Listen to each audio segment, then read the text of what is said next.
This is the Digital Marketing Experts Podcast episode. No, why am I trying to sound like a radio announcer? Experts in the Wire, episode 92. Cindy Krum.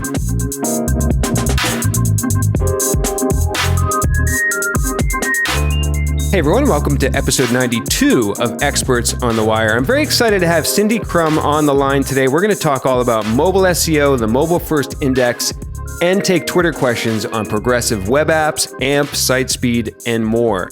And of course, stick around to make sure you hear about the sponsor, BuzzSumo, a little bit later on in the episode. You're going to find out how to get 30% off 3 months of BuzzSumo. So first, let's jump right in with today's show. Cindy, how are you today? I'm all right. How are you? I'm excellent. I want to just ask, you've been doing mobile SEO, I think, for quite a long time. When did you first get into mobile and why? So there are a couple different stories of how I got into mobile, but I got into it many years ago, probably about 2003 or 2004. Wow. I started speaking about it in 2005. And the most kind of appropriate story is I switched from doing web design to doing SEO when SEO started to become a thing. And when I got my first SEO only job, I could all of a sudden afford a new phone. And in my SEO job, they didn't have enough work for me to do. And all the SEOs were writing articles about title tags. And I wanted to write an article, but I didn't want to write the same article about title tags as everyone else. Yeah. So I was playing on my brand new phone and I was like, there are all these results, but they don't make any sense and they're really bad. I want to write about this so I can make this better. And so I just started researching what was making things rank on mobile phones and researching mobile development blogs and seeing that the mobile developers weren't looking at SEO, didn't understand anything even basic about SEO. And so started to kind of draw those two worlds together. And that's how that happened. And I just started writing about it. Even further back, there's a funnier story. Yeah. I was looking for that job, that SEO job, before I got that job. And so one of the jobs that I applied to was for mobile marketing. Mm-hmm. And I thought it sounded awesome. And I went to the interview. I'd actually been spamming Monster at the time, just hitting apply without reading the job description. And just reading the headline. And I was like, awesome, apply. Uh-huh. And it said mobile marketing. And I was like, that sounds awesome.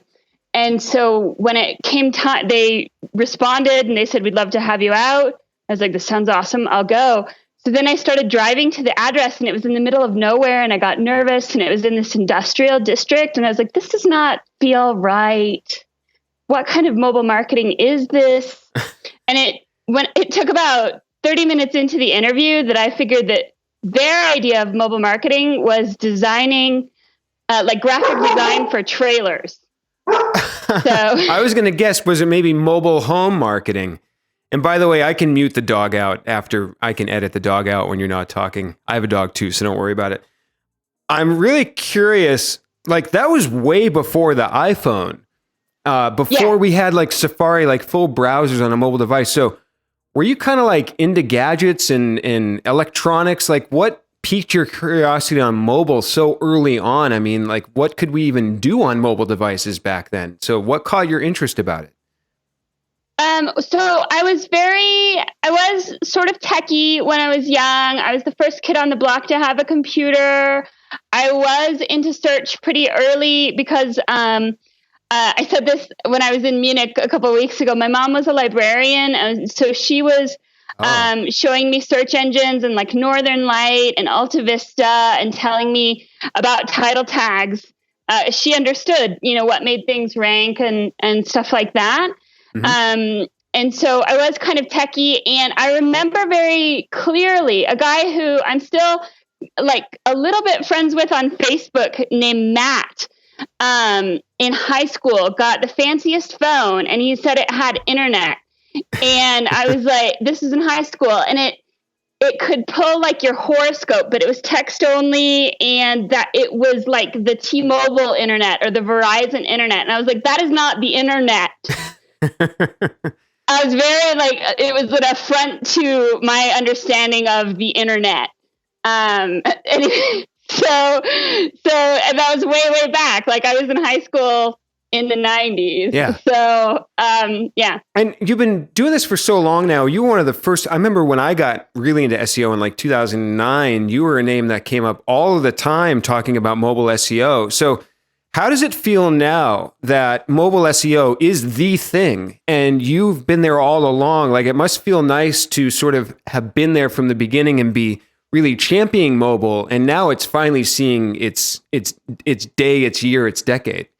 Yeah, I mean, it's cool. It's a bit vindicating, but it's also a bit kind of scary, or I don't know. It's a bit weird because now everyone is a mobile SEO, or everyone thinks they're a mobile SEO. And like there was a nice year or two, like a couple years back, where I was being very confrontational, and I was saying, if you're not doing mobile SEO, then you're a bad SEO. And I think that that's still true. And it's even more true now. And it's kind of a given. Like if you're ignoring mobile, then you're a bad SEO. And now with mobile first indexing, like, duh, like that's gotta be true. Yeah. That proves the point, I think. But I think that like it's taken Google a little bit long to get here too. I mean, Google was a bad SEO or like a bad search engine, kind of like if they were ignoring SEO, and it took them a little bit long to get here. Yeah. I mean, we're going to talk about mobile first indexation in a moment. They first announced this almost 2 years ago, like a year and a half ago. So it's taken a long time. Just before we talk about that, I want to ask real quick about Mobile Moxie. What is Mobile Moxie? What do you do? How big's the company? Give me a little context on that. Sure. So Mobile Moxie's been around forever, I guess. We've been around since 2008. We're a mobile SEO and ASO consultancy, and also a tool company. So we have an online set of mobile SEO tools that most people haven't heard of, but they're awesome. So check them out. And we also have APIs. So any of the tool companies out there, if you're worried about making your tools work with mobile first indexing, we have APIs that will make any of your keyword reporting, any SEO tools work for mobile first indexing and get any kind of SEO or even just digital marketing tools into the mobile world with emulators and simulators for a bunch of different phones, iOS and Android, get everyone into the current century and make you look a little less silly and like you're not ignoring. ASO, that might have gone by quickly for a few people. Is that app optimization? Yeah, app optimization, app search optimization. Yep. Great. Totally. Yeah, that's good to get. And how many people at Mobile Moxie about? It's small. So it's been me since the beginning, and then it fluctuates with a couple other consultants, some mostly part-time consultants and me, and then some developers. Excellent. So let's chat about the mobile first index. First, I want to talk sort of about it traditionally in terms of how Google has talked about it. Yep. We'll do that first. And then I want to talk about your sort of expanded view on mobile first indexation. You have a great series of 4 posts. We'll get to that second.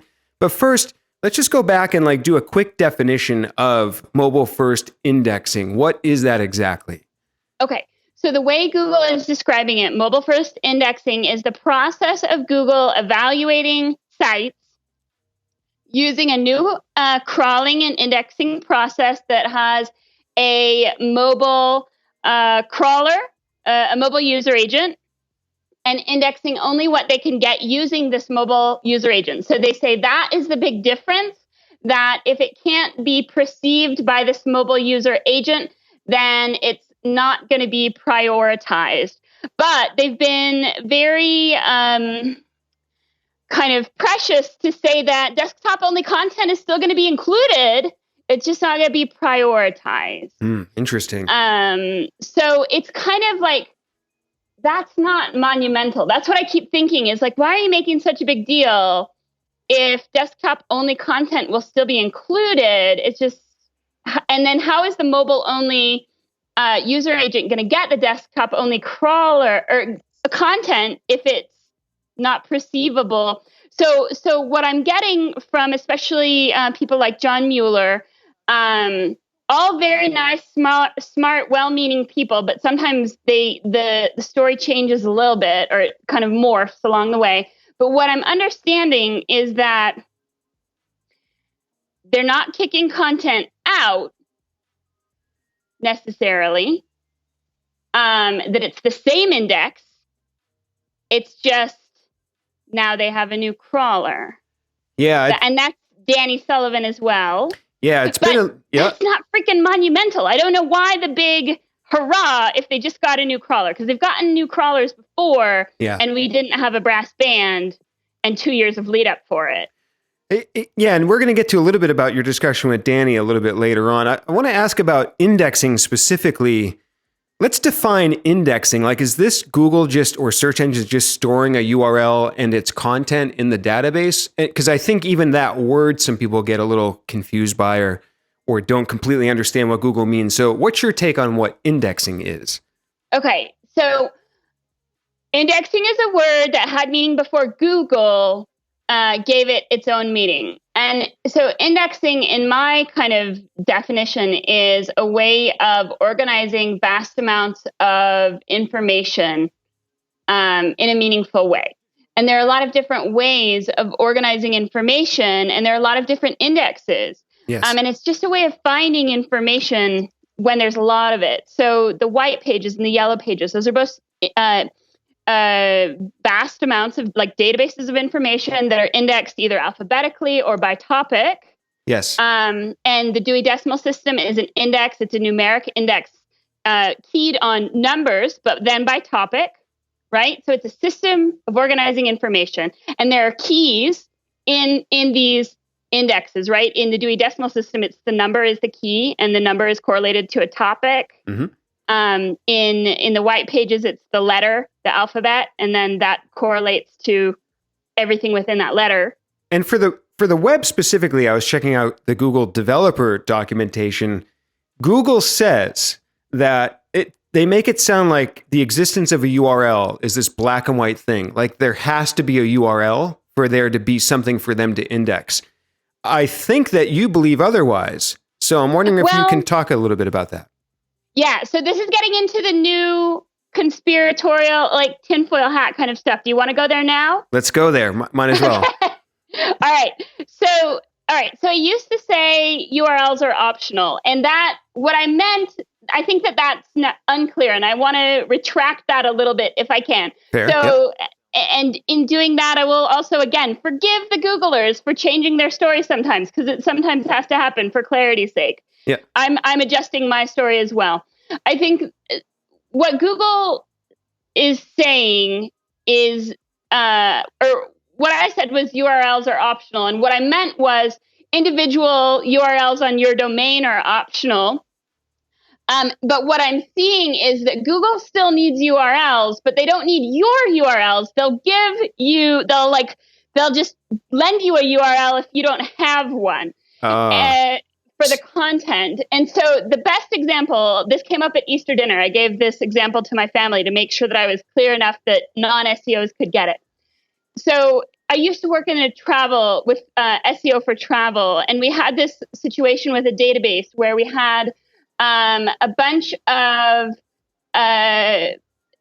travel agencies, and travel agencies had travel agency ID numbers. Mm-hmm. And to be in our database, the database was keyed off of travel agency ID numbers. But then all of a sudden, these travel affiliates wanted to play in our game, but they didn't have travel agency ID numbers. But we wanted them in there because they were willing to pay. So what did we do? We faked travel agency ID numbers so that they could play in our game. And we started them with 999 or whatever, which was a number that none of the real travel agency ID numbers started with. But it allowed the travel affiliates to play in our database. Mm-hmm. And so I think that's what Google is doing. So for content that doesn't have its own domain URL content that it wants to rank, Google's giving it these fakey Google shortener or other kind of Google hosted domains so that it can rank and so that it can key into this URL. even though it's a URL that's not necessarily on your domain. So that's the nuance there. Yeah. It still needs a URL, just not your URL.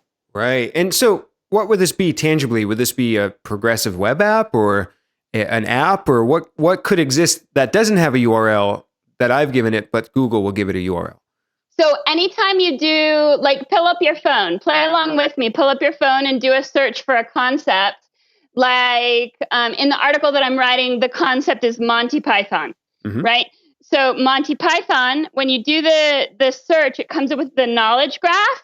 And in the knowledge graph, in the colorful bar next to Monty Python, there's a little triangular share link. Yes. To share it. That's a Google shortener URL. Mm-hmm. And what are you sharing when you share that? Are you sharing the answer? You're sharing the knowledge graph location. You're sharing the entity. Interesting. This is Google's location, Google's ID for this concept. And so this entity is ranking amongst other domains, other URLs. So Google's just given it a URL to rank so that it can play in the index. Huh. I'm glad you explained that and clarified it. I think that really makes a lot more sense when you put it in that perspective. I want to bring it back a little bit, just back on the traditional path. Then we'll go back in that path again. That was a little bit my fault. What is the difference between mobile indexing and mobile first design? Okay. So mobile first design is a concept where for many years, designers were designing for desktop first, and they would build these gorgeous designs that looked great on bigger screens, but then were difficult to cram into a little tiny screen. And their priority was the desktop, and that ended up not being the best way to go. So they switched it and they said, design for the mobile screen first and make it beautiful there. And then you can build out and continue to make it beautiful as the screen gets bigger and bigger, but start small and make it beautiful there first. So that's mobile first. It says it in the name. It's self-defining, right? Start small, build it out. And that's mobile first design. And it focuses on utility and making sure that everything is usable and functional on the smallest instance that it would be used on, so that you don't miss a step in UX or in the critical functionality by starting big and forcing small. Instead, you start small and allow big. And so that's mobile first design. Google has said that if you have a responsive website, they've claimed you're all set, right? For the mobile first indexing. Do you agree with that? If somebody has a responsive website, is there still something they should be doing or looking out for to make sure they're ready? Yeah, I mean, responsive websites are the safest option for many reasons with Google, because there's just so many fewer places that Google can get confused. Right. Because and it's just a lot easier when you have multiple versions of a page. When you have a mobile and a desktop version, they have to have the rel alternate and the rel canonical, and they have to user agent detect and redirect in the right instances. And there's just a lot of realm for problems. With responsive design, it's more CSS, and Google can see the JavaScript and the CSS. If you've built it mobile friendly, they can see it all, even if they're not rendering it all. And that's the core. So they can perceive it and understand it, even if they're not actually rendering it with their crawler. And so that's the safest ideal for them. And least error prone. So yes, I think responsive design is a great option. And if you're in responsive design, you're probably in a pretty safe spot. The only concern would be is if you're hiding a lot of content, if you're using display none, or any kind of conditional stuff that is really hidden and hard for. If it's absolutely impossible for a mobile phone to access, that might be a concern.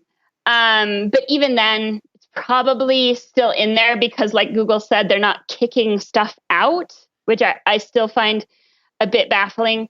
But responsive design should be okay. There are a couple tools that people have come out with to test, and those seem like pretty solid tests. And also using new Search Console, there's the indexing tool, like the indexing checker tool. And that seems like it was built like with mobile first indexing in mind. Why would the new version of Search Console have an indexing tool if indexing wasn't a concern, right? So it's there. Yes. That's probably why. I think I remember seeing a tweet from Gary Ish, if I'm saying his last name correctly, from Google, saying that hidden content would be okay on a mobile site for the mobile first index. Yep. And John Mueller reiterated that in the AMA, saying that stuff that was hidden in different tabs. So hidden is a dangerous word. Be careful what you imply there. But stuff that was layered on different tabs, right, and visible, as long as it loaded in the request. Yeah, it can't be behind a JavaScript click, right? Because then the crawler is not going to crawl it. A lot of people have been asking about that, so I think it's good to clarify that the hidden content. And John Mueller was a bit cheeky in his AMA, and he's like, "You guys keep asking the same question, and I keep saying that we'll get it. Maybe we should change the rules because I don't understand why it keeps coming up." But yeah, he says they'll get it. So you mentioned something in one of your articles about the link graph changing, and that they're going to leverage the mobile link profile as a core ranking factor. So what does that mean exactly? Are we talking about, is Google's link graph in terms of PageRank and backlinks, is that changing because now they have a new mobile link profile? What do you think the extent of this change is? Well, so I know you didn't mean to, but that edges on my tinfoil hat territory, because I think that Google's been trying to get away from leaning so heavily on links for a long time. In general, and most mobile specific content just doesn't get links. Right. No one's been link building for their M.dot sites. And so M.dot content would be at a huge disadvantage if that was the case. If links are still a huge part of a ranking algorithm, unless they're just grandfathering M.dot content in with the desktop link equity. Yeah, passing the desktop link equity to the mobile. Maybe, yeah. So maybe they're doing that, or maybe links are really being petered out as a ranking factor. I think that with what I'm talking about, with the entity understanding and stuff like fewer domains showing up in search results as a whole, I think that they can lean less on links as a sign of quality. And lean more on other things like engagement with the knowledge graph kinds of results that Google's putting as the presentation layer to see what people actually click on and what they want. And so maybe links just are de-emphasized, or maybe they're passing desktop signals onto mobile content, or maybe it's only what they can. But if we assume that it's only what they can get through a mobile crawler, it's just going to be so different that we would see larger changes in the rankings and people would be freaking out Florida style. Yeah. And that is the biggest thing I'm wondering. And I wanted to ask a little bit, touching upon things like UX and user metrics. So, two-part question. One, right now, do they use mobile user metrics to rank mobile sites and desktop user metrics to rank desktop sites separately in those environments? And do you think that in the future, when they're on the mobile first, are they going to use your mobile UX and user metric signals for desktop rankings when somebody's on like a laptop or a desktop? Yeah, so John touched on this a couple times in Twitter, and what I think that they've been trying to do unsuccessfully for a while, but I think mobile first indexing might help with, is to try much harder to show the right results on the right device in the right context. So that would mean showing the mobile results on mobile phones and the desktop results on desktop devices. And never the twine shall cross. Right. But also, what I think is they're trying harder to understand cross-device context. And really, when you look at voice and how much Google and Alexa or Amazon and Alexa have invested in voice and AI. Mm-hmm. And the announcement that you tweeted out last night about the head of search being an AI dude. Yeah. It's that's what they care about. And websites and blue links are not AI. They're not. They're Right. just not. Right. It is complicated though, because as somebody that does SEO or has my own content, you wonder, should I be focusing on optimizing for the mobile user experience primarily? Like, do I really care about how my users are enjoying and engaging with the content on mobile first, or should I still be optimizing for things like desktop click-through rate and time on page, etc.? And I'm wondering how people might think about that, or how you might approach that for clients. Absolutely. And everyone is, and everyone who's not thinking these thoughts should be. Yeah. Because it's an important thought. And I think that the core of the thought is like who am I? Because I think that to answer the question, you have to stop thinking about yourself as an SEO and start thinking about yourself as a marketer, and start understanding the context in which people use and care about your products. Because people, for the most part, had products and did stuff before the internet, and we had stuff to sell. Yeah. And so you have to think in those terms. What would you have been selling if the internet didn't exist, and how would people be consuming it? And so, for instance, I saw one of the questions yesterday about long description, short description. How do we market if that's all we get? And it comes back down to understanding, are we trying to do a brand awareness play? Maybe you need to be using a long description or a short description that might or might not show up in a SERP as a brand awareness play, or to get people to go to your store offline, or to get people to remember your product or sign up for your email list, or do the things that you want them to do. But you need to hone back in on what is the call to action and where do we make our money. And most people, it's hard to convince SEOs this fact, but most people don't necessarily make the money on the website per se. They make the money on the sale. Yeah. Right? On the sale of the goods or the services. And that can be done with or without the website. That's true. I think where I struggle, and maybe others, is when I'm thinking about just very specifically wanting to get an article visible in search. Where I struggle is, do I focus on and optimize for the mobile user or the desktop user, considering things like the title tag, the description, what's going to get them to click, what's going to get them to land on the content and enjoy that content and consume it, maybe take action on that content. And then thinking about, is Google going to, let's say I focus on mobile, even though maybe 50% of the traffic's mobile, but I ignore desktop to some extent. Same web page, same URL, same content, but one's on mobile, one's on desktop. Is Google going to look at that and say, well, you're not doing very well on desktop, and not rank us as well on desktop? I'm just wondering. So I'll argue with you and say that most people find old articles through search, but they find new articles through social. Interesting. Today's articles are shared by social. I find stuff that was published today on Twitter and Facebook.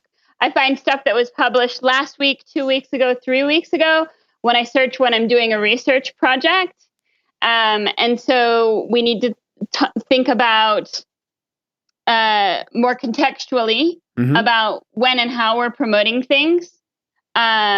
So when you're promoting something for the long-term search, you need to think about the title tag for someone who's doing research, not someone who is just trying to keep up on the news today and be hip. So you're staying user and context centric no matter the device.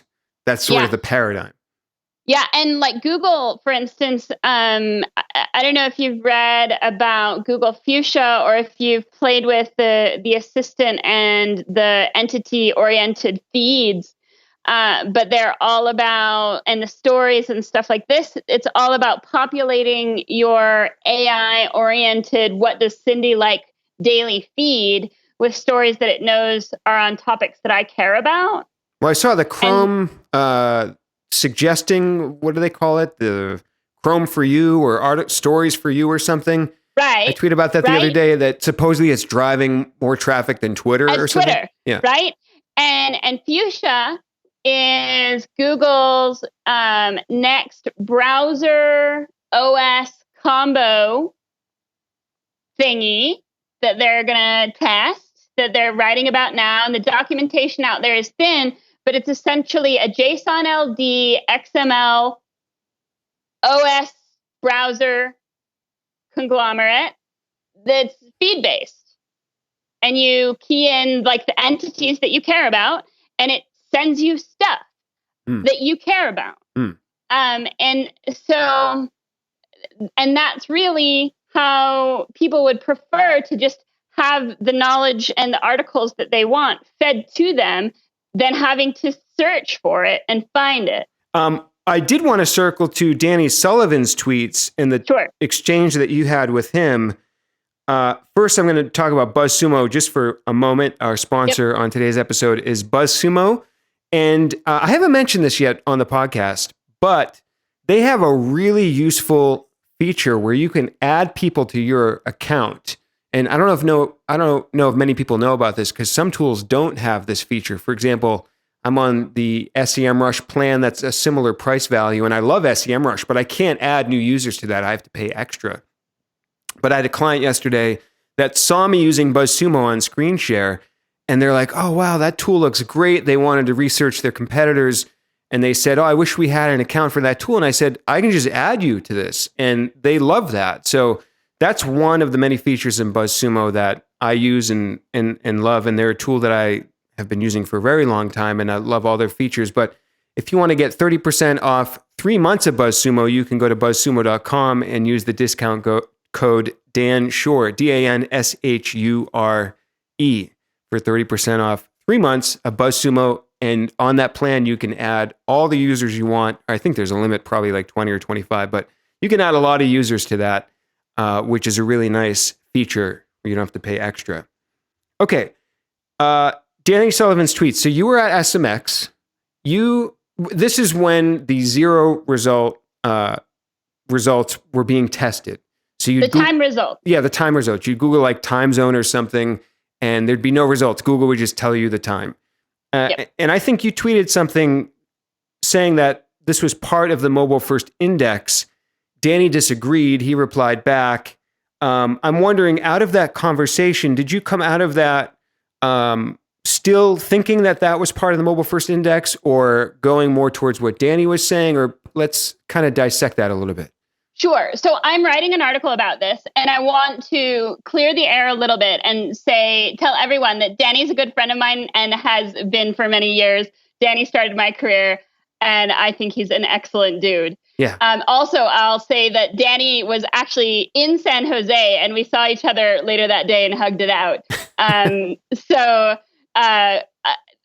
with that, I'll say that he works for Google, and so we can say that he was not necessarily stating an opinion, but stating the Google official word.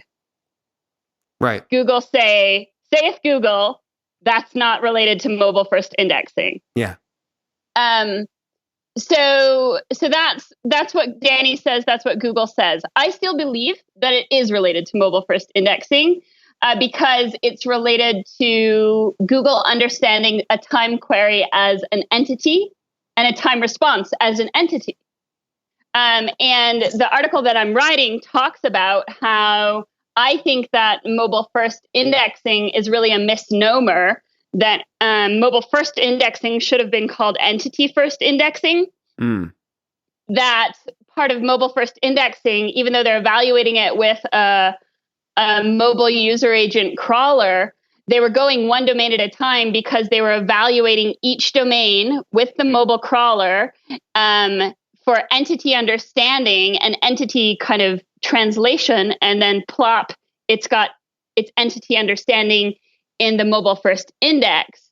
And that's why they had to go one domain at a time, is the domains were being evaluated so that they could fit in this hierarchy along with all of the other Google entities, like we talked about with Monty Python. Yeah. And the other entities that not just ideas like Monty Python, but videos, which are also entities, and audio, which is also entity, and knowledge graph, and related concepts, and the whole entity hierarchy. That's a much more efficient way to house and maintain an index than to do it on language, which is ever evolving and fluid, versus entity concepts, which are much more stable and can be done in one language and then stemmed out, versus constantly keeping up with all of the fluid translations and keywords forever in eternity. That's untenable. I think another thing that came out of that conversation, and that I've thought about as well, is somebody from Google, or multiple people have kind of used the language of saying sites will be moved over to the mobile index, implying that there's this sort of moving thing happening. Right. And then they said, no, it's all the same. And that drove me freaking crazy. And I don't remember who said it, but I wanted to like get the screenshots, and then I just gave up because I had to travel to Munich. But yes, there was this concept of moving it over. Do you remember who said it, Dan? I don't. It might have been Gary. It might have been John. I think it was Gary. A few people, and I think it might have been in there. I thought John said it too. Yeah. I think multiple people have said it. Lexicon, that things were being moved over one domain at a time, not one page at a time, whatever. Yeah. But Danny also made it clear that John and Gary are on a different team, answer to different bosses and different Google gods. Yes. Yeah. So, and that's part of what AJ Cohn was talking about when he was on the show, is understanding who you're getting the information from at Google, who their boss is, where they're getting their information. So are you saying that Danny sort of has maybe one source of information that's maybe different from Gary and John? Right. So my understanding is that Danny is what is his title? I can't remember his title. Liaison. He's the public search liaison. Yeah. So he's the search liaison, which is a lovely title. But I think that what it means is he's supposed to be the technical representative to the SEO community, which is different from John and Gary, because they're meant to be more of the representatives to the webmaster community. Yeah. And so that, in my mind, would say that Danny is meant to be a bit more technically oriented, and webmasters are meant to be a bit more reporting and soft skills oriented, like explaining basics of SEO, whereas Danny's meant to be explaining like advanced SEO concepts. Yeah, I even understood it a step further, whereas Danny even was interfacing between the public and their understanding, not SEOs, but just the public in general. Maybe that's true. Yeah. That could be true as well. I didn't, when I saw Danny that evening, I didn't have time to chat with him much about that. And I would love to understand the dissection of those roles better. Yeah. And maybe there's a blog post that I missed that explains it. But yes, that seems like a reasonable assumption to me. And so this is segueing nicely into your sort of expanded view on mobile first, which I found fascinating in your 4-part series of articles. They're all on Mobile Moxie, and they're going to be at evolvingseo.com/wire in the show notes. Set the stage for this. So how do you, and you've hinted at this throughout this interview, how are you viewing mobile first? It's beyond just web pages in your view. Yeah, it's way more exciting. I'm so excited. I can hardly sleep sometimes because I think that things are really changing. Yeah. I think that it's about entity first understanding, and entity first is so freaking exciting because it's about cross device. It's about AI. So let me make sure, because like I said, I'm writing a whole nother article series. If you like the other article series, you will really like this next one too. Mm-hmm. If I can just find the time to write it and publish it, it's close. Mm-hmm. But it's about entity first indexing.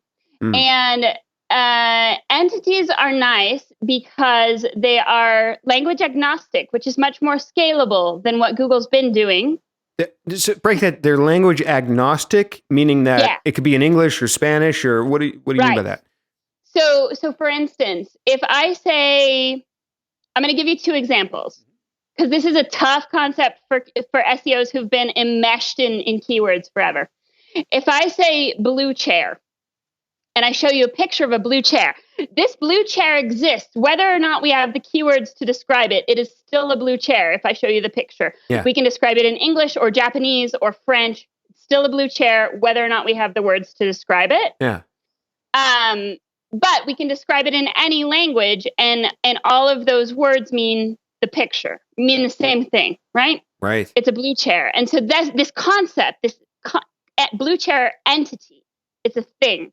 And so whether it's a picture or words or a song or a poem that means blue chair, that doesn't say blue chair, but means blue chair, it's an idea, right? Mm-hmm. And so it's language agnostic. Other things, maybe like mother. Mother is a concept that's easily understood with symbols, or like if I do this, I'm showing you mother, mm-hmm. like baby in arms. I'm showing you mother without a keyword. Right. Right? Yeah. I'm showing you a concept or an idea. So in the beginning of your article, you kind of introduced everything by saying Google's mobile first indexing is the first step in a larger scheme to consolidate Google properties to elevate the cross-device experience. So right. Let's break that down a little bit. Oh, hold on. We have to get there. Okay. Sorry. You're fast-forwarding through important parts. Go ahead. Okay. So entity understanding is language agnostic, and that allows us to consolidate and speed up machine learning and artificial intelligence, because when we were segmenting everything by language, we didn't have as much data to process because everything happened one language at a time. Right. But when you put it all together and you do it by entities, then you get loads of data all at once. Yeah. Right? Yeah. And entities can be cross-device and can be more contextual. So, for instance, this is a great example of how this is handy in maps. Historically, I've had a hard time traveling because I only speak English. I'm not great with languages. Mm-hmm. And so when I travel and I needed to do something like go to a grocery store, it was a pain because I would have to go to Google Translate to find the keywords that I needed to search for in Google Maps. That's dumb. Yeah. Too many steps there. Google Maps worked on keywords. Right. That's dumb. Yeah. That's not useful. Yeah. And so what's the new way? What would happen in the new way? In the new way, they understand the entity of grocery store. Mm-hmm. And I search for grocery store, and either they understand that I speak English, but I'm in Germany, and so they'll translate it for me. Or even better, they show me a picture of a shopping cart and I just touch it. And it's like, gotcha, you want a grocery store. Right. Very interesting. And this is all powered by the entity first. Yep. It seems like a very nuanced difference, but it has massive implications for AI mm-hmm. and for cross-device. Right. So cross-device, are we there yet to cross-device? Because in your articles, you're talking. Yeah. So Monty Python. If I search for Monty Python in my car, if I use like Android Auto and I search for Monty Python, there are legal restrictions about what I can do with my Android Auto in my car. I can't watch videos. I can't touch websites, whatever. All I can do is audio. Mm. So it should only surface like audio clips, right? Because they know you're in your car driving. Right. But if I search on my Google Home, it doesn't have a screen. It should not try and surface videos. That would be dumb. Yeah. Okay. But if I search on my TV, it probably shouldn't try and surface audio only, because that would be dumb. Yeah. Why would I search on my TV for audio only? Right. And traditionally, like on a desktop, you'd get Wikipedia and... All of them. Because it doesn't know. The context is harder to determine on where we've been doing SEO, and that's why SEOs are having such a hard time. But we have devices that have stronger contextual signals, and they're all getting hooked up to the internet. So let's say I have an article about Monty Python or content, videos, etc. What could I do as an SEO? Help me break into this new way of thinking. Should I be using structured data or like what are some things to be thinking about? Structured data is huge because structured data is the closest we can get to fitting into a larger entity understanding. Because structured data says where we fit in the larger hierarchy. Right. So Monty Python is the big entity. A domain, montypython.com, is a sub part of the entity. The videos, the audio, those are all sub like pieces of the hierarchy. And your article has to filter into that. Right. But we know that a lot of searches are for like head terms, right? And most people don't want your article. Right. Yeah. What do they want when they do the head term? It depends on the context. Yeah. And that's getting back to the devices and what Google's starting to get good at. Yep. But let's say they search for your article title, then they totally want your article. Or they search for something like the very topic of your article, then they totally want your article. But if they search for the topic of your article from the wrong device, then it's a flop. Yeah. Or what if they search for the topic of your article, but it's your fault because your article is not prepared for their device? Like, let's say you write this amazing article, but they want it in podcast form. Right. They want you to read it to them. Right. They want the audio. Yeah. Yeah. So something that we're considering at Mobile Moxie pretty seriously because I don't like to read. Yep. Actually, I love to read, but I love to read audiobooks. So we're considering putting all of our articles that we write, we're considering making audio versions of all of them. So I did this. With my podcast equipment, I did a little work for drift.com. Yep. They make the chatbot software and the sales software. And I turned 4 of their blog posts into audio and put the MP3. How'd it do? What? I'm sorry? How'd they do? I have to look. That's something I need to follow up on. But this is about a month ago or maybe 2 months ago. You need to submit them like their podcasts through the normal podcasting channels with the XML feed. Yeah. Like a podcast. Is that for Google rankings? So they'll get discovered and understood properly as audio in all the right places. Oh, thank you for the tip there. Yeah, they're hosted on SoundCloud and then embedded in their blog post. And that's probably good too. That's not hurting anything. Yeah. And then somebody lands on it, I just put, would you like to listen to this post? And then there's the thing and they can click on it and listen to it. But who was it for? It was for Drift. For Drift needs a Drift podcast, right? Because it's free, right? Yeah. So just create the Drift podcast in iTunes and Google Play and then put these 4 articles in there. And is that so somebody can discover their audio content in a podcast feed separate from the website? Yeah, it's just another place that it can surface as an entity. Right. What I was interested to see that I need to go back and look on is I wanted to know if this would help their web pages rank better because now they have a new way to consume the content. Probably. Yeah. Yeah. Or even if it's not going to help the web page itself, it might just take up more space in the SERP, or it might surface in new places that you hadn't thought of, like a car search. Yeah, that's a really good point. Now we're talking about audio, and I do want to ask about voice a little bit. So one thing you talked a lot about in these articles was voice search, and you've hinted at this a little. Let's talk a little bit more deeply about voice search. How can this be going into the mobile first algorithm and index as well? Sure, absolutely. I love voice search because it's so fun and new, but it's so crappy sometimes that it's funny. So voice search, I think the key to understanding what the opportunity for an SEO and voice search is to understand chatbots and to not poo-poo chatbots and think that it's something from the Jetsons or something like that. It's not dumb, like Jetsons made material. Chatbots are really cool, and they're not beyond you. I've made a chatbot, and I'm not a developer. How did you make a really chatbot? Easy. There's a bunch of software that's free out there to make chatbots, and it's basically setting up conditional question and answer scenarios. Yeah. And how does that tie into voice? I think a chatbot is typing. No. So chatbots, usually the idea and what Google envisions a chatbot is anything, the typing, anything that you could type to a chatbot could also be done by voice only. Oh, so like a virtual assistant, like you're just asking it and then it Right. gives you an answer and then you follow up and ask another question. Yep. And that's the whole idea behind Google Actions. Right. Or what they're now calling Google Assistant.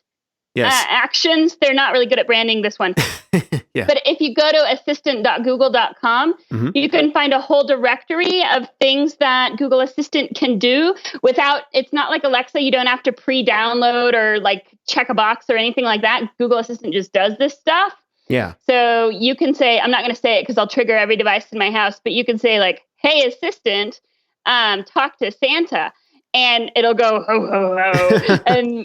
And then you could talk to Santa and have a whole conversation. The thing about chatbots that you have to understand is they're all multiple choice questions. Right. Because they're trying to hone you in and rein you in. And so if they force you to answer multiple choice questions, they have a predictable response. It's not fill in the blank. They want to have predictable responses for you to choose from. And then that way they can guide the conversation so that you as chatbot creator know what to anticipate so that you can guide them down the path that you want them to go. Yeah, it's kind of like a flow chart. I'm wondering, bringing this back to brands, websites, companies that want to jump on this bandwagon and leverage voice and chatbots and et cetera, what can they do? Can they just experiment and create their own Google Assistant? Yeah, absolutely. And so what kind of business's value is that going to bring a business right now beyond just being maybe a fun experiment? Right now, it's mostly a fun experiment. In the long term, if you can get a great chatbot, think about chatbots as a way to offload your tier 1 support systems for tech support, phone support, anything you can teach a high school or college, entry level person to do, you can teach a chatbot to do. And chatbots don't take vacation, don't complain, and don't have millennial entitlement issues. And beyond, so customer support, is this going to help their marketing or SEO in any way to leverage voice and chatbots? I mean, I almost thought of making an Alexa skill for fun, but I wonder what that's going to do. It mostly decreases your overhead. If you don't have to pay a team of people answering phones, you can just build one chatbot and it's massively scalable. It can answer hundreds of people's questions all at the same time. Yeah. And you don't have to pay it at all once it's developed. So I could continue talking about this stuff for a much longer time, but I want to save time for the questions from Twitter that we've got from all the listeners here. I thought we were doing those. Yeah, no, we are doing. Oh no, these are not even the questions. Maybe some of them we might have touched upon a little bit. Those are all my questions. Let's. This might jump around a tiny bit, but let's first talk a little bit about progressive web apps. So both Brittany Muller and at Hellmans, HELLEMANS on He's Twitter. my Dutch friend. He's your friend? Yeah. They both asked about progressive web apps. So in general, they're kind of asking, like, I'll just read Hellman's question. He says they've been, kind of coming along for a long time with Apple support now around the corner. When will they really take off and why? And will they completely replace native apps? Okay. I do think that progressive web apps will replace many native apps, but not all native apps. Just like web software replaced a lot of downloadable or installable software, progressive web apps are faster and more efficient, easier to maintain, and cheaper. So you see these as a serious thing that companies and people should be paying attention to. Yeah, absolutely. And I've been banging the drum about progressive web apps for a while. As long as the domain that you're working on is HTTPS, there is not a lot that's stopping you from investing or at least investigating progressive web apps. They're easy to get started with, and you can work towards improving.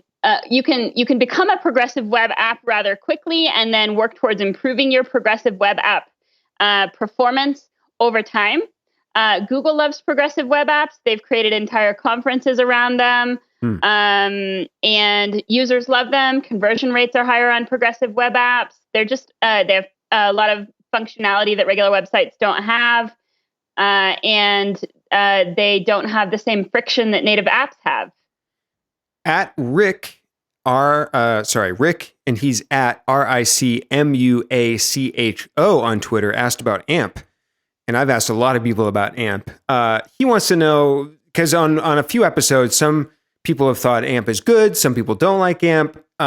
He is just basically wondering your view on AMP. Is it worth it? Yes or no? I have many views on AMP. Not all of them are popular. Yeah. Number one, I think it's important that everyone recognizes what we all suspected, which they announced this week, that Google and the AMP team came out and said, yes, we've been using AMP data to train our AI so that we can take regular websites and amplify them and make them faster. So thank you for amping all your websites. We use that to train our AI. This is how Google operates now. Any shiny object that they tell you to use, any new code that they give you, they're using to train their system so that eventually it will do it for you. So you do get a benefit for being a first mover on AMP, but there is also, if you're lazy, just wait. Free benefit. Yeah, if you're too lazy or too busy, you'll get the benefit eventually. Do you think that's without having to invest? I like that view. Do you think that's what they did with author markup and the disavow file? Of course. And disavow file as well? You think they were training? And hreflang. Yep. Yeah. And then, so they learned and then they hreflang was critical for entity understanding. Do you see how the language understanding made it so that they could switch everything over to mobile first indexing because they were able to make things language agnostic? Oh, good when they point. Understood the core entity idea, then they could consolidate. Any other views on AMP? If not, we'll continue to the next Twitter question. PWAMP is cool, and I bet Brittany Mueller just wanted me to say that on a podcast. And is that a progressive web app in AMP? What is that? Yeah, so AMP code, so it's important, I say this as much as I can, you can use AMP code wherever you want, and you don't have to be AMP valid. So AMP code will speed up websites even if it doesn't validate. And AMP JavaScript, AMP CSS, it's all super speedy and excellent. Use it liberally wherever you can, and use it in PWAs to have super speedy PWA experiences, even if it doesn't validate, which often in a PWA it will not. And so, and I want to make sure I get the answer for anybody out there thinking about using AMP. So would you advise somebody to actually use AMP now? Or is it black and white? What do you advise? No, it's not black and white. Don't buy into that. You can use the code liberally, sprinkle it around. So you can use elements of it, but like you said, you don't have to be officially AMP certified. Okay. Ruth Burr, she is at RUTHBURR on Twitter. She wanted to know, other than featured snippets, how can websites measure how effectively they're optimizing for entity extraction? So entity extraction is a interesting concept. And let's see. I have a secret that I want to tell Ruth that I'm not sure I want to give on your podcast. We love secrets. My listeners love secrets. I'm sure they do. You teased the secret. Now, all right. A little hint Google at least. Google has a PPC tool out there that is essentially a reverse entity engine. So basically what happens is you put in your domain, or you can do it without a domain, and you put in a couple, like 5 market regions or 5 entity concepts or 5 like topics things that you might sell, topics. Yeah. And it goes and it tells you what the market value is for those things and or your domain in all the countries in the world. Wow. And how do we get to this tool? And it tells you the currencies, and it tells you how hard it is to do business, And it doesn't even bother translating. It's like, we got you. We translated it in our head already. Don't worry about it. Yeah. How do you get to this tool? I think did I see this recently? Or a lightweight version? How do we get to this? I don't know. It's evading me right now. Yeah. Well, you told us the tool though. I mean, all right, no pun intended, I'll Google it later and I'll put it in the show notes. Or I'll just bug you on email and ask for it. Yeah. Okay, so I want to get my article out. Okay. I'll link to it in my article. This show's not going to come out for a week or two anyways, so you've got a little time. So at Paid Insights on Twitter, he's asking a little bit about content. He says he's seeing a lot of advice about giving a short answer up top in your blog post, your article, and then expanding it later on, like and saying this works in desktop. But he wants to know what to do if the mobile and desktop intent don't align for the same page. Yeah, it's a weird question. And I can't think of a lot of times when the mobile and desktop intent wouldn't align for the same page. I'm struggling on his individual context. But I can think in this particular instance, what I would say is then you need entirely separate pages, and you should go responsive, but have separate pages and not think of them as mobile and desktop, but think of them as this context, that context, not mobile desktop, but like listening context, video context, and not lock yourself into the mobile desktop. Yeah, that makes sense. If the intent is that different, you should have a separate page. That makes sense. And he's also curious about, do you have any thoughts on email collection or list building for mobile? Any practices or suggestions that you see there? So there are a bunch of APIs and things that allow people to give you email addresses without them having to type it. Anything that keeps people from having to type, auto form fills will help. Especially start thinking about in a voice only kind of context. That's going to get you the quickest, most seamless thing. Even if you don't see voice only being big for you, if you can make it work in voice only, that's going to be the most seamless way to do it. So that's the worst case scenario. So plan for the worst case scenario, kind of like mobile first design. Plan for the worst case scenario. Yeah. And then you'll be set to jet. So in a mobile first thing, let's say you're like somehow on a website in a Google Home, and you're like, look at this website on my Google Home. What is, I don't know how that would work, right? But let's say interact with mom and pop's Italian restaurant. What can I do here? And it'll say you can look at the menu or make a reservation or sign up for coupons. Yeah. And then you say, okay, sign up for coupons. And it'll say, do you want to just use your Gmail address? And you say, yes. Things like that, where it automatically knows to which email address is the default and to populate it. But if you don't allow auto form fill or stuff like that, or if you're not putting the sign up for whatever into top navigation or top actions on a website, then it's going to be lost. I really like those tips, and hopefully Ross at Paid Insights can use some of those. Jeremy Rivera, I can't say people's Twitter names today. Can we go back to Ross? One more thing for Ross. Let's go back. Google Posts and Google My Business. Google Posts is now doing push notifications. Google Posts is like a WordPress plus Google My Business kind of thing. PWA maker. For small businesses that don't have websites. And it seems like it's going to be pretty sweet if it maintains support from Google. So check into that. And that will probably be decked out with all of the autofill Krum bells and whistles already, so you won't have to do the work. That's a really good tip. I didn't know about that. I don't follow a lot of local stuff. So at Jeremy Rivera SEO on Twitter, we talked about this a little, but he wants to know your view on content like infographics within tabs. I think that it'll be discovered as long as the content doesn't have to have a JavaScript click.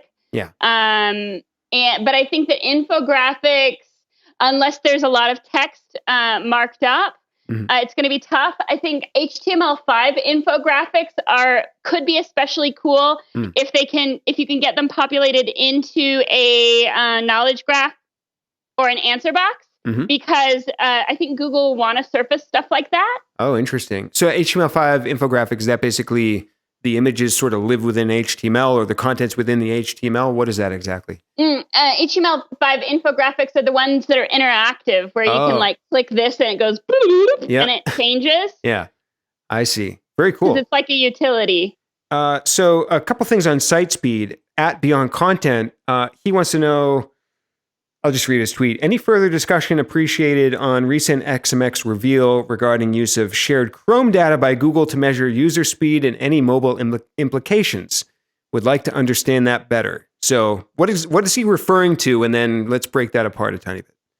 Okay, so Google has started capturing and saving information about real user experiences in terms of load time on people's websites. And they're saving how long did it take to load, and what was the device, and what was the text or the tech component there. And that's the new data in the Page Speed Insights tool, correct?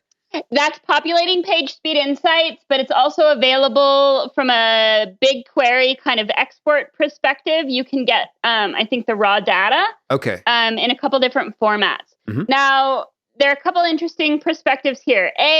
It improves Page Speed Insights to some degree. That's great news. We're not using synthesized data, which Page Speed Insights used to be just Google synthesized data. So that's great. But also, how can I say this? It's relevant that Google is keeping this and caching it forever. Right? Like, that seems interesting and relevant. Yeah. What other kind of data are they doing this for? And how big is that database? And why? Yeah. Right? Like, this is a lot of data. And if they can do it for page speed, what else are they doing it for? So separate conspiracy theory, set that aside. Well, I've always thought, I mean, and this is probably common sense at this point, that they have every cached version of your content historically, kind of like archive.org, right? I mean, they must have every iteration of your content throughout time. Yeah, they're good at this stuff. Yeah. And when I interviewed John Mueller, one of his quotes I loved in his interview that I think a lot of people missed is he said, I asked him a question, and he said, well, Googlebot has a very good memory. That's what he said. Yes. I love that quote. And John has a good sense of humor. I know. I like John a lot. So Tyler B. Horvath on Twitter, he wants to know, is there like an ideal load time for mobile to keep up with SEO? I mean, they'll say as fast as you can in 1 second or less, but I rarely see that happen. I mean, it is kind of a relative thing, right? Relative to your industry and what's your take on that? I mean, what should we be shooting for? Relative to your industry and what you're trying to do, and no, I've never gone for absolutes, but it's always as fast as you can and then a little bit faster. Yeah. Look at your competitors and always try and be faster than them, and focus. Sorry, let's focus on above the fold. Yeah, above the fold. And I was going to say, let's go slightly different. What's 1 or 2 tips for actually increasing mobile site load time? Yeah, best tips for increasing load time that people don't say are look at, let's see, the best tips. Look at browser caching. Lots of people screw up and don't set the expiry time on their content. Mm-hmm. And that's an easy win, man. And it's free. Just do it. That's at the top of my list always for clients. I mean, if you run most sites through webpagetest.org, that's always, I almost never see a score of an A for cache. Yeah. It's an easy, cheap, free win. And then sprites. Don't abuse sprites. Huh. And, so sprites are where you have all your separate images in one image, right? And how can this be problematic?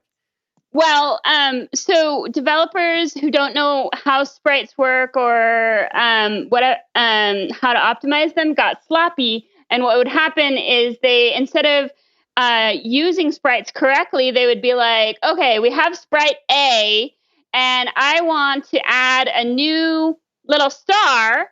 And so rather than adapt sprite A, because I'm not quite sure how sprite A works, I'm going to copy sprite A and I'm going to call it sprite B. And I'm going to call in, and I'm going to add my star at the bottom. And then we're going to call it in. And then they do that like 10 times. Yeah. And so they're calling in sprite A through H, and they're not saving any time anymore. Right. They keep kind of stacking them one on another.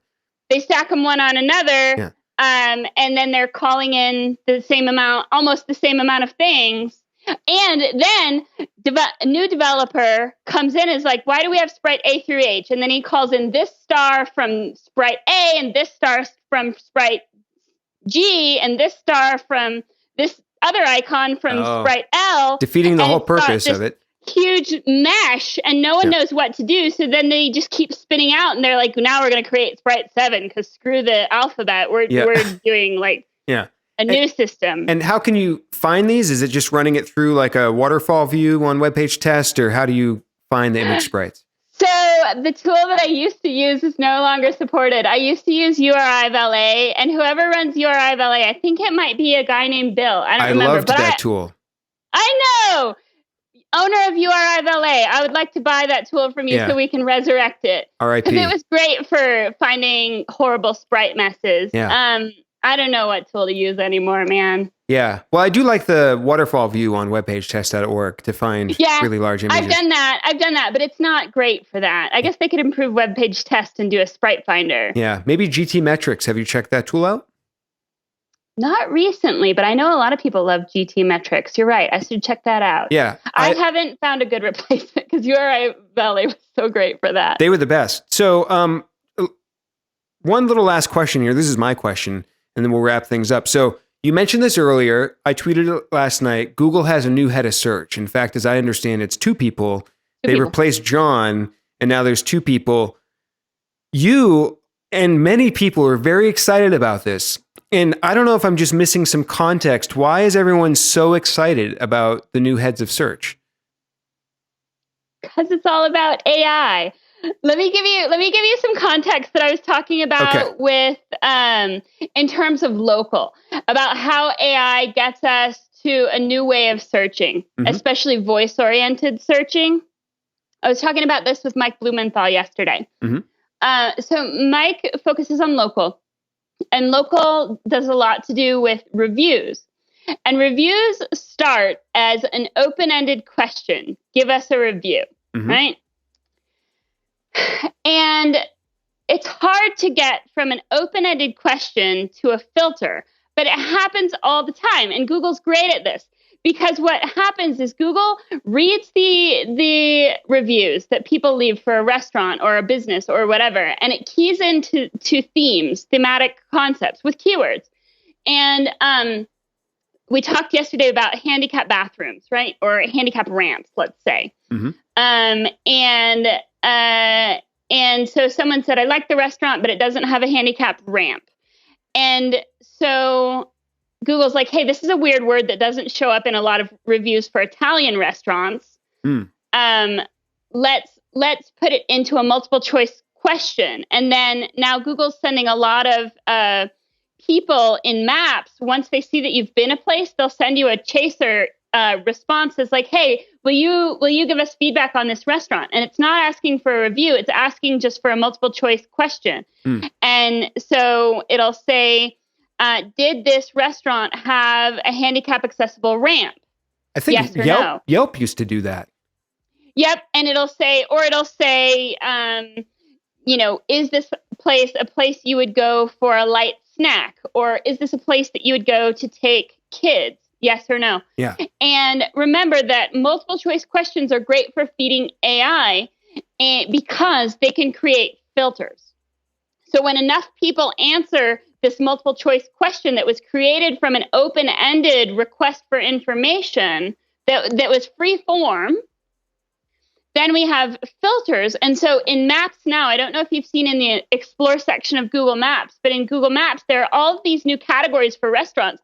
Some of them, you're like, they're so editorial that you're like, I don't think anyone would have thought to create this place or this kind of grouping of restaurants that's like, restaurants that are great for a Tuesday afternoon with a patio, restaurants with a patio that are great for a Tuesday afternoon. Like that's not really something that anyone sat around and thought about, except that it just filtered through the system that way. Is that like when you see the I always wonder when I see the descriptions in Google Maps for restaurants, it might say like quaint, cozy, hang, local like, is that where they're getting that from? Yeah, enough of the free form got through to the multiple choice that it became like a grouping of restaurants. And now in a voice search, it's a filter where you can say, okay, assistant, I need a restaurant where I can take my kids that has handicap accessible bathrooms that takes credit cards. And it'll be like, bloop, bloop, here are 3 options that are within 3 miles of you. So are you excited about the new heads of search as a user, as an SEO, or both? It sounds like as user is what you're primarily talking about here. Oh, no. As a user, I'm a curmudgeon and I don't touch the stuff. But are you excited for what this can do for businesses and what we can do as SEOs? I'm just trying to put it into context for myself. A little bit, but more as an SEO. As an SEO. Because Google's just going to be doing more of these advanced AI things that are exciting. That's exciting. Yeah. That's really, I need to look more into these AI things myself. That's for sure. It's been really fun chatting with you. I want to wrap things up in just a moment, but tell everyone where they can find you online. And then I know you're out there speaking a ton. Are you going to be out there in the real world at any point where people can come find you in person? I am in the real world at conferences. I'll be at Local U in Austin in a couple weeks, and then I'll be at the Inbounder in Madrid, and then I'll be at MozCon, and then I'll be at Turing Fest in Edinburgh, which I'm really excited about. Awesome. That's a play on words, and I can't resist a good play on words. Turing test. And how about online? Twitter, LinkedIn, where can people find you and connect with you online? I'm most active on Twitter and Facebook. I friend anyone who asks in both because I have a horrible memory. So I just have to friend people because I assume that I met them. Yeah, it's like your contact book, right? Social media. Excellent, Cindy. Yeah. Well, thank you again so much for being on Experts in the Wire and for doing a little bit longer of an interview. It's been a lot of fun chatting with you, and we'll see everyone next time.